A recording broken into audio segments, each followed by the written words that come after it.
बिस्मिल्लाहिर्रहमानिर्रहीम। अस्सलाम वालेकुम। आइए अब अगले लेक्चर की तरफ चलते हैं। जैसा कि इस चैप्टर में हम कौमी आमदनी का मफहूम, इसके तसव्वुरात, हकीकी और ज़रूरी आमदनी, कौमी आमदनी की पैमाइश के तरीके, एहतियाती circular flow of national income कर चुके हैं। आज हम जिस टॉपिक की तरफ आएंगे that is importance of study of national income, कौमी आमदनी के मुताला की अहमियत। अब कोई भी सब्जेक्ट जब पढ़ा जाता है, ज़ाहिर है वो इम्पोर्टेंट होता है तो पढ़ा जाता है, तो फिर उस सब्जेक्ट्स में जो टॉपिक पढ़े जाते हैं वो भी इम्पोर्टेंट होते हैं तो पढ़े जाते हैं। तो अब हमारा पहला चैप्टर ही कौमी आमदनी का है, नेशनल इनकम का। तो क्यों ये इतना इम्पोर्टेंट क्यों है कि हमारी मैक्रो इकोनॉमिक के बुक में पहला चैप्टर ही नेशनल इनकम का है? हम इसको क्यों स्टडी करते हैं? क्या नेशनल इनकम किसी मुल्क के लिए इतनी इम्पोर्टेंट होती है कि उसको स्टडी किया जाए? तो अभी हम इसी पे देखेंगे कि क्यों स्टडी किया जाता है। तो national income of a country is very much important because it determines the direction of economic development of the country. इसी से आपको कौमी आमदनी की जो है किसी भी मुल्क की कौमी आमदनी का जब आप मुताला करते हैं और कौमी आमदनी के जो तखमीने होते हैं, अंदाजे होते हैं, वही डेवलपमेंट के रास्ता का मुतय्यन करते हैं। तो और ये अपने किसी मुल्क के ज़राए को बेहतर तरीके से यूटिलाइज करके, रिसोर्सेज को यूटिलाइज करके उसकी बैकवर्डनेस को ख़त्म किया जा सकता है। अब कौन से मसाइल होते हैं? किसी मुल्क को मुख्तलिफ किस्म के अनएम्प्लॉयमेंट, बेरोज़गारी, अफरात-ए-ज़र हो सकता है, इन्फ्लेशन हो सकता है और इकोनॉमिक बैकवर्डनेस। और ये इकोनॉमिक बैकवर्डनेस जो है वो ख़त्म कैसे की जा सकती है? ये हम जो है अपने ज़राए का बेहतर इस्तेमाल करके कर सकते हैं। और ज़राए का बेहतर इस्तेमाल कब करेंगे? जब हमें नेशनल इनकम के बारे में मालूमात होंगी कि हमारी नेशनल इनकम कितनी है, हमें इसे किस हद तक बढ़ाना है। तो अब नेशनल इनकम की इम्पोर्टेंस जो है, देयर आर फ्यू पॉइंट्स जिनको हम देखेंगे, इसको हाईलाइट करेंगे कि ये इम्पोर्टेंट है।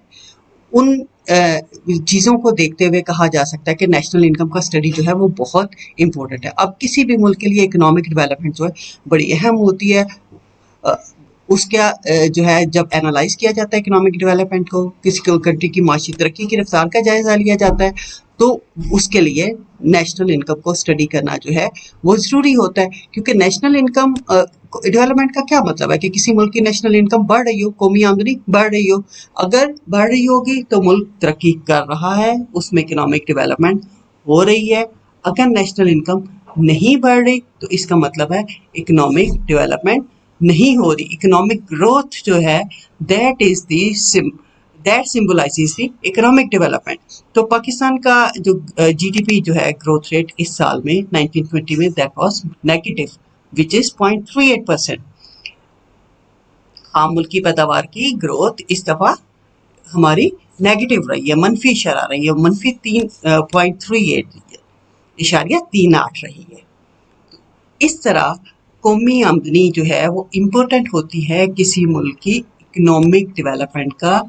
जब एनालाइज किया जाता है कि इकोनॉमिक डेवलपमेंट हो रही है कि नहीं हो रही। अगर इकोनॉमिक ग्रोथ उस वक्त हो रही होती है जब नेशनल इनकम बढ़ती है, अगर नेशनल इनकम ना बढ़ रही हो तो इकोनॉमिक ग्रोथ नहीं हो रही। इस तरह gauging the economic position of the country, हम अपने मुल्क की माशी हैसियत का अंदाज़ा लगाते हैं कि बाकी कंट्रीज के मुकाबले में हमारा मुल्क कहाँ खड़ा है। बाकी दुनिया के साथ जब हम कंपेयर करते हैं तो किस बेस पे हम कंपेयर करेंगे कि इकोनॉमिक डेवलपमेंट की कितना डेवलप्ड है, कितना नहीं है। बाकी मुल्कों के साथ कंपैरिजन के लिए हमें कुछ ना कुछ पैमाना चाहिए होता है। एंड हम देखते हैं कि जिस मुल्क की नेशनल इनकम ज़्यादा होती है वहाँ पर कैपिटा इनकम भी ज़्यादा होती है। पर कैपिटा इनकम का भी हम पढ़ चुके हैं ना, कि किसी भी मुल्क की नेशनल इनकम को अगर पॉपुलेशन से डिवाइड कर दिया जाए, कौमी आमदनी को आबादी से तकसीम कर दिया जाए तो हमारी पर कैपिटा इनकम निकल आती है। और जिस मुल्क की पर कैपिटा इनकम ज़्यादा होती है, ये भी हमने पढ़ा था कि वो डेवलप कंट्री होते हैं जिनकी $20,000 से ज़्यादा होती है, तो उनको डेवलप कंट्री कहा जाता है। फिर 2000 से ऊपर और $20,000 से कम जिनकी होती है they are middle standing countries, जो कि दरमियानी आमदनी वाले ममालिक होते हैं। फिर पसमानदा ममालिक या अंडर डेवलप कंट्रीज जिनकी इनकम जो है वो $2,000 से भी कम होती है। तो इस तरह पाकिस्तान की जो इनकम है दैट इज़ $1250, राउंड अबाउट $1250 है। तो जो कि हमारे डेवलप कंट्रीज के मुकाबले में बहुत कम है। तो इस तरह मुल्क की माशी हैसियत जो है, उसकी इकोनॉमिक पोजीशन जो है, उसका अंदाज़ा पर कैपिटा इनकम से लगाया जाता है। जिस कंट्री की पर कैपिटा इनकम ज़्यादा होती है वो डेवलपमेंट में उतना ही ऊपर होता है, दूसरे ममालिक के मुकाबले में ज़्यादा ऊपर होता है। और अगर पर कैपिटा इनकम कम होती है तो वहाँ पे वो कंट्री जो है वो डेवलप कंट्री से नीचे होता है। फिर relative importance of different sectors of economy, कि मुल्क में मुख्तलिफ शोबे होते हैं ना, हर इकोनॉमी के डिफरेंट शोबे हैं, डिफरेंट सेक्टर्स हैं, एग्रीकल्चर है, इंडस्ट्री है, ट्रेड है, कंस्ट्रक्शन है। तो ये डिफरेंट सेक्टर्स जो है जब हम स्टडी करते हैं तो उनमें से देखना कि कौन सा सेक्टर जो है वो ज़्यादा इम्पोर्टेंट है या कौन सा सेक्टर ग्रो कर रहा है, किस में ग्रोथ नहीं हो रही, कि आया कोई सेक्टर जो है पसमानदा रह गया है, कोई सेक्टर ज़्यादा तेज़ी से डेवलपमेंट किसी में हो रही है। तो इन सारे मैटर्स को देखने के लिए हमें नेशनल इनकम स्टडी करनी पड़ती है। जब नेशनल इनकम स्टडी करते हैं हम सेक्टर वाइज इनकम लेते हैं, उस सेक्टर वाइज इनकम से शोबावार जो आमदनी ली जाती है उससे हमें अंदाज़ा होता है कि इकॉनमी में कितनी ग्रोथ हो रही है, नेशनल इनकम कितनी बढ़ रही है, उसमें मुख्तलिफ शोबों का कितना हिस्सा है। जिस शोबे का हिस्सा इकॉनमी में ज़्यादा होता है वो ज़्यादा अहम होता है, और जिसका जितना कम होता चला जाता है वो उसी लिहाज से इकॉनमी में कम हिस्सा डाल रहा होता है। जिस शोबे का ज़्यादा हिस्सा होता है वो हमारी नेशनल इनकम में भी उसका ज़्यादा शेयर होता है। इसी तरह पाकिस्तान की में जो है जीडीपी में एग्रीकल्चर का शेयर इस साल 19.31, जबकि इंडस्ट्री का 19.29 और सर्विसेज या खिदमात जो हैं वो 61.8% है। तो ये सेक्टर वाइज जो देखा जाता है कौन सा ये शोबे जो हैं वो ज़्यादा इम्पोर्टेंट हैं, कौन से शोबे कितना हिस्सा हमारी जीडीपी में डाल रहे हैं। जितना ज़्यादा किसी शोबे का हिस्सा होता है उसके लिए हमें ज़्यादा जो है उसकी अहमियत बढ़ जाती है। तो इसी तरह मुख्तलिफ कोई शोबा अगर पसमानदा है, वो तरक्की नहीं कर रहा, तो उसके लिए नेशनल इनकम हमें स्टडी करनी पड़ती है। फिर एम्प्लॉयमेंट, हम हर शोबा जो है वो एम्प्लॉयमेंट पहुँचा रहा होता है, रोज़गार का ज़रिया होता है। मुख्तलिफ लोग, कोई एग्रीकल्चर से वाबस्ता है, कोई इंडस्ट्री से वाबस्ता है, कोई कंस्ट्रक्शन से वाबस्ता है, मुख्तलिफ शोबों से लोग वाबस्ता होते हैं। तो जो शोबा जितना ज़्यादा रोज़गार मुहैया कर रहा होता है वो उतना ही इम्पोर्टेंट इकॉनमी में हो जाता है। तो देखा जाए जब नेशनल इनकम को स्टडी करते हैं तो हर शोबे का हमें हिस्सा पता चलता है कि किस शोबे में कितने लोग जो हैं वो उस शोबे में काम कर रहे हैं, हमारी लेबर फोर्स का कितना हिस्सा उस शोबे से वाबस्ता है। तो पाकिस्तान में लेबर फोर्स का जो 45% है, 45% वो ज़राअत के शोबे से किसी न किसी तरह डायरेक्टली और इनडायरेक्टली वाबस्ता है। गोया ज़राअत के शोबे में पाकिस्तान में सबसे ज़्यादा लोग वाबस्ता हैं। तो इस तरह ये नेशनल इनकम जब हम स्टडी करेंगे तो तभी हमें पता चलेगा कि किस शोबे से कितने लोग वाबस्ता हैं। और ये स्टडी के बाद हमें पता चला कि पाकिस्तान में सबसे ज़्यादा एग्रीकल्चर सेक्टर से लोग जो है उसमें रोज़गार हासिल कर रहे हैं। फिर इसी तरह किसी मुल्क की तरक्की के लिए ज़रूरी होता है कि वहाँ उस लोग कितने अखराजात कर रहे हैं और इन अखराजात के बाद अपनी इनकम में से किस हद तक सेविंग कर रहे हैं। अब सेविंग बड़ी इंपॉर्टेंट होती है क्योंकि यही बाद में इन्वेस्टमेंट में, सरमायाकारी में लग रही होती हैं। तो नेशनल इनकम का स्टडी जब किया जाता है तो उसी से हमें पता चलता है कि किसी मुल्क में कंजम्पशन या सर्फ का मयार क्या है, बचतों का मयार क्या है, और वही बचते बाद में सरमायाकारी में लगती हैं। तो लोग जितना पैसा खर्च कर देते हैं वो कंजम्पशन, फिर उसमें से जो हिस्सा बचा लिया जाता है that is known as saving. और सेविंग ही चूंकि बाद में इन्वेस्टमेंट में लग रही होती है, जितनी बचतें ज्यादा होंगी उस मुल्क में सरमायाकारी जो है उतनी ज्यादा होगी, और सरमायाकारी ज्यादा होगी तो अल्टीमेटली इनकम में, नेशनल इनकम की भी ग्रोथ ज्यादा होगी। तो इस तरह ये सर्फ, बचत, सरमायाकारी या कंजम्पशन, सेविंग, इन्वेस्टमेंट है, इनके लेवल जानने के लिए भी नेशनल इनकम को स्टडी करना जरूरी होता है। फिर इसी तरह जब भी कोई मुल्क इकोनॉमिक पॉलिसीज बना रहा होता है, इन इकोनॉमिक पॉलिसीज के लिए भी आप नेशनल इनकम को स्टडी करना पड़ता है। आप इकोनॉमिक पॉलिसी फ्रेमिंग के लिए जो है फिस्कल पॉलिसी बनानी है, मॉनेटरी पॉलिसी बनानी है, कितने टैक्स लगने हैं, level of rate of interest क्या होगा, आपने किस शोबे में कितने फंड्स लगाएंगे।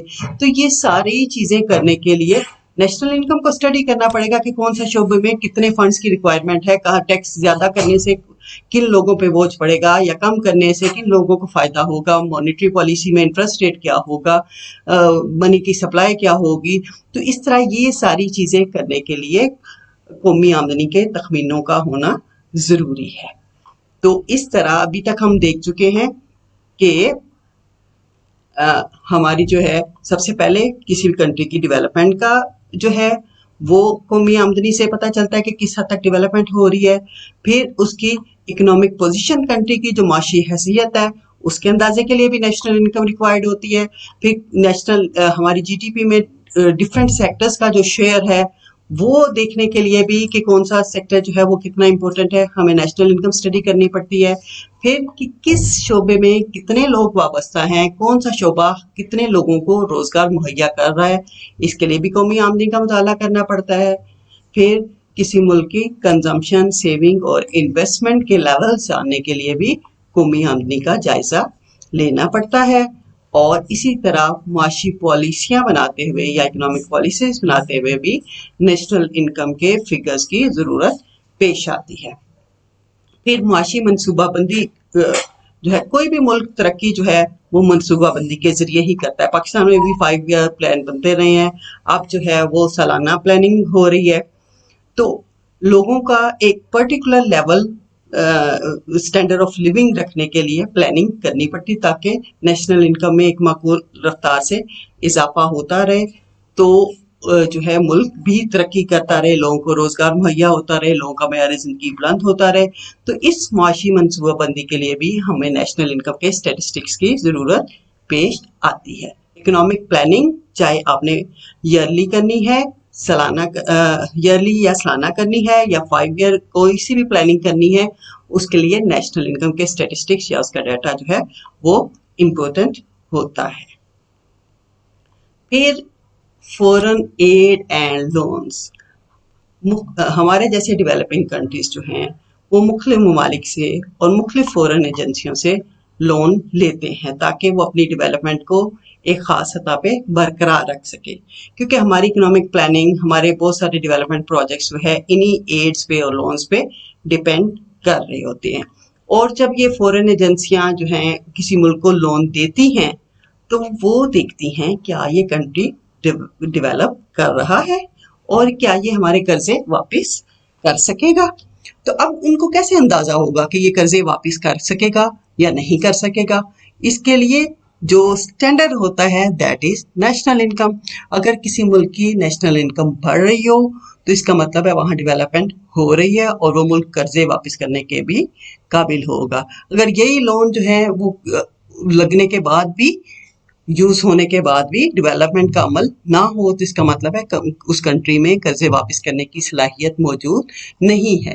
तो इस तरह ये फॉरेन एजेंसीज जो कि मुल्क को लोन्स देती हैं वो भी इसी चीज़ को पेश नज़र रखती हैं कि मुल्क की नेशनल इनकम का क्या लेवल है और क्या किस लेवल पे सालाना उसमें कितना इजाफा हो रहा है। अगर सालाना इजाफा हो रहा हो तो वो अच्छा सिंबल होता है और फॉरेन एजेंसियां जो हैं उस मुल्क को लोन्स देती हैं।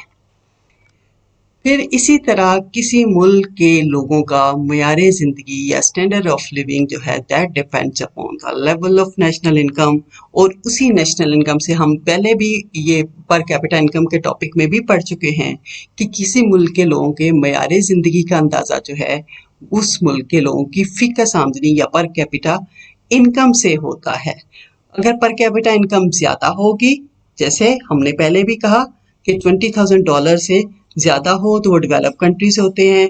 फिर मिडिल इनकम ग्रुप जो है उनकी 20,000 से कम लेकिन $2,000 सालाना से ज़्यादा होती है।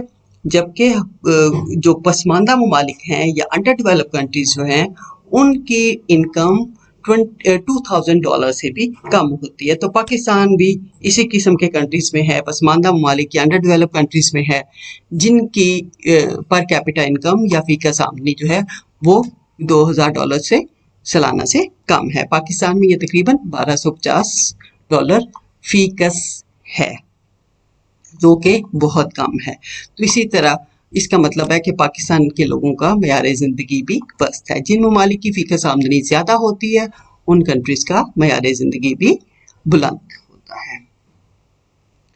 फिर इंटरनेशनली भी ये जो स्टडी ऑफ नेशनल इनकम है, ये बहुत इम्पोर्टेंस इसको दी जाती है, क्योंकि जो आपकी बड़े बड़े इदारे हैं जिनकी मेंबरशिप लेने के लिए हर मुल्क को ज़रूरत होती है कि उनसे लोन्स भी ले सके और उनकी इमदाद हासिल कर सके।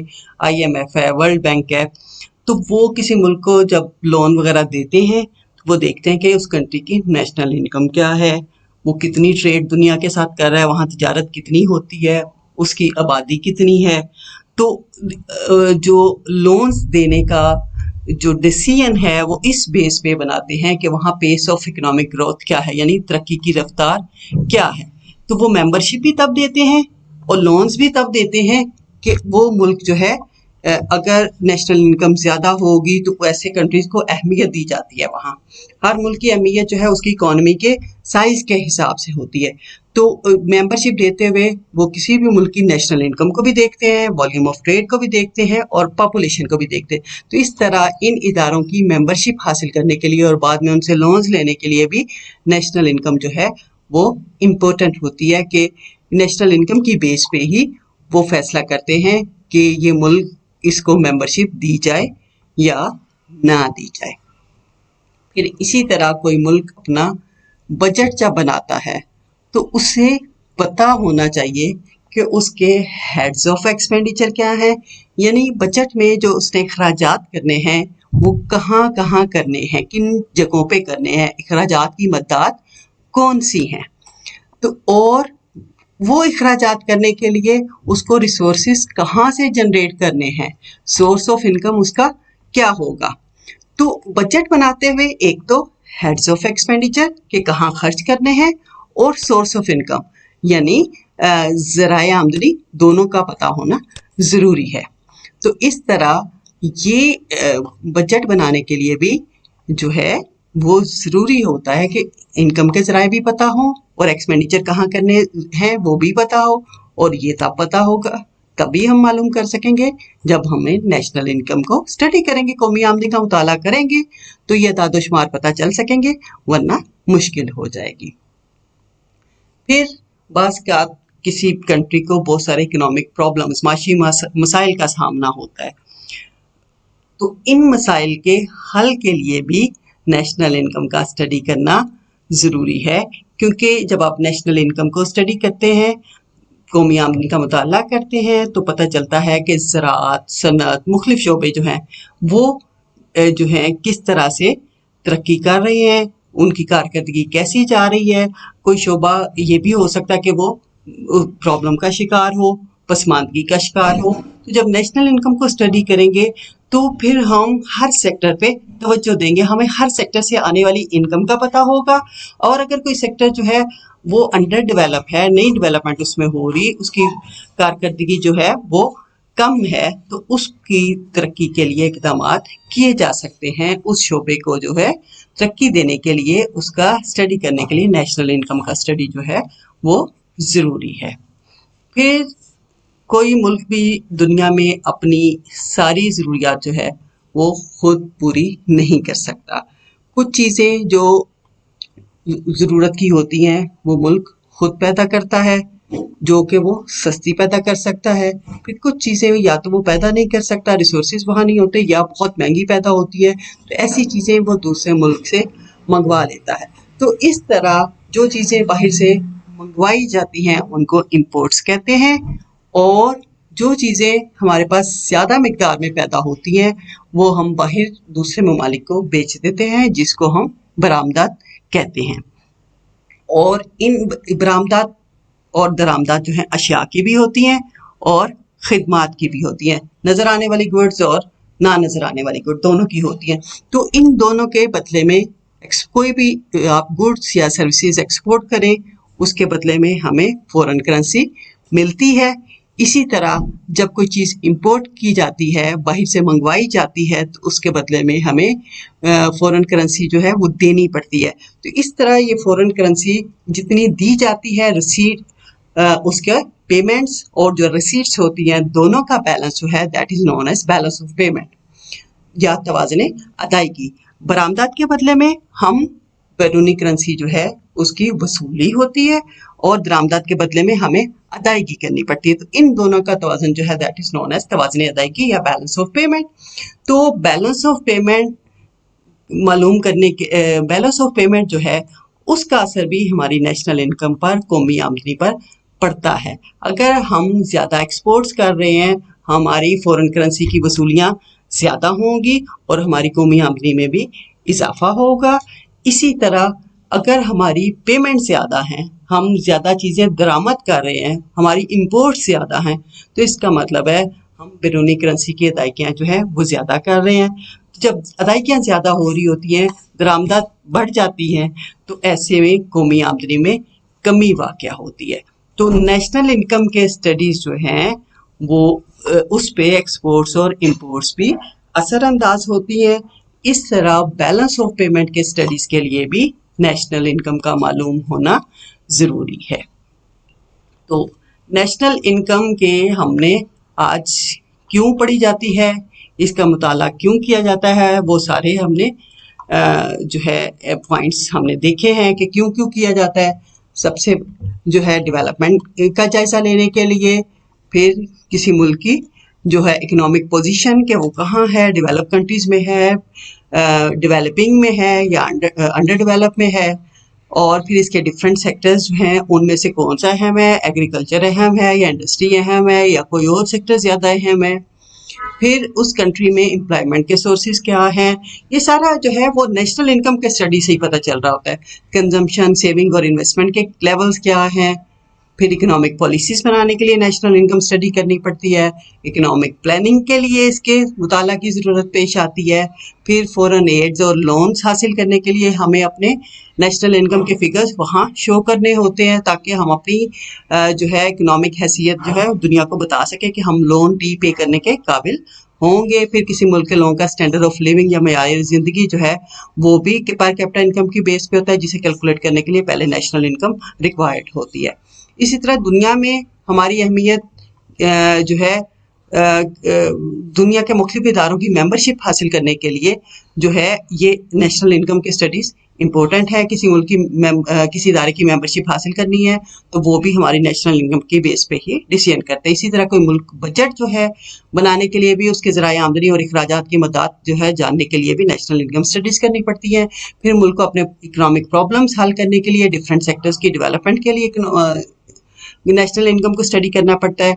और फिर बैलेंस ऑफ पेमेंट के जो स्टडीज़ हैं, बैलेंस ऑफ पेमेंट भी हमारी नेशनल इनकम को इफ़ेक्ट करता है, तो इसके लिए भी नेशनल इनकम को स्टडी करना ज़रूरी है कि हमारी एक्सपोर्ट्स ज़्यादा हैं या इंपोर्ट्स ज़्यादा हैं।